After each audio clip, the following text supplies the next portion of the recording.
This piece is probably one of the most commented upon pieces of cutlery we have ever owned at the chef's table in terms of, people are really intrigued by what do we call this?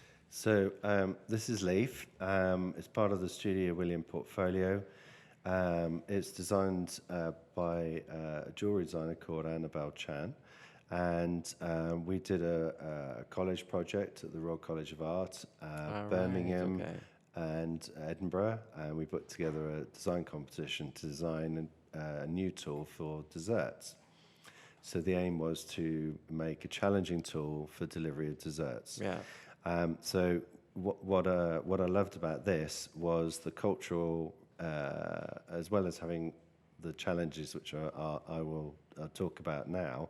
It also has a cultural relationship. In Thailand, you would use a leaf to eat with. So, Okay. For those that don't have are not seeing this, I'm holding a stainless steel leaf now. This is. We'll probably flash a picture of it up so they can see what we're talking about. The idea is that you hold this end, and it can rock like a mezzaluna knife to cut, say, biscuit-based tart. Okay. You can prong for fruit. Yeah. And then you can scoop for a mousse. Right. And you bring it up to your mouth and you eat with it. And it's not a knife, a fork, a spoon, a chopsticks. And it's wonderful because it engages us as humans I agree. back to thinking about what we do best, which is adapting and becoming, the intelligent mammals that we are on this planet. Totally. And this is why we don't own any forks at the chef's table.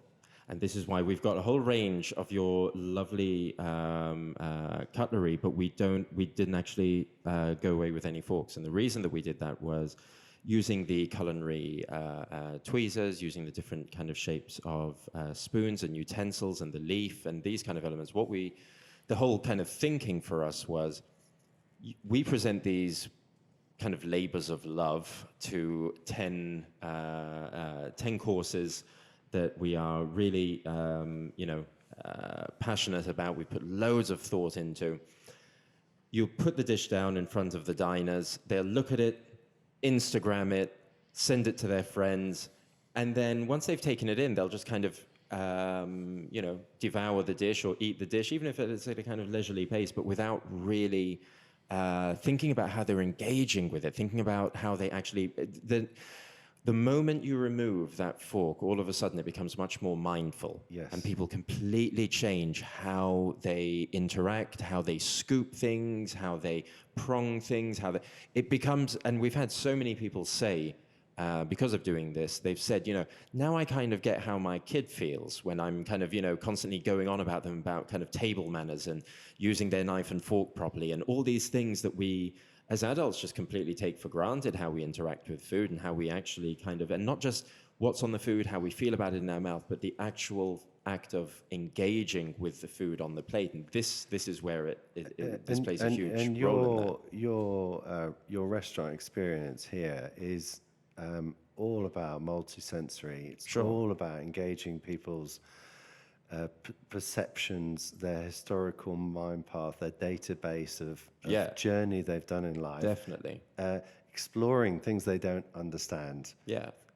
Well, that they take for granted, yeah. And it's just the idea that we perceive flavor and taste in the mind, and we take it for granted. We just kind of, until you lose one of your senses or one of them is dulled, or as we age, we're all heading in that direction where the senses are in some way kind of, being dulled. But it's these elements of it that I think we take for granted that are so, so important. And especially when we are talking about that kind of, not just even fine dining, but about food experiences. And I think, extending this even to looking at, how children interact with food, how the elderly interact with food. And, how can we make that process more mindful or more engaging or more interesting?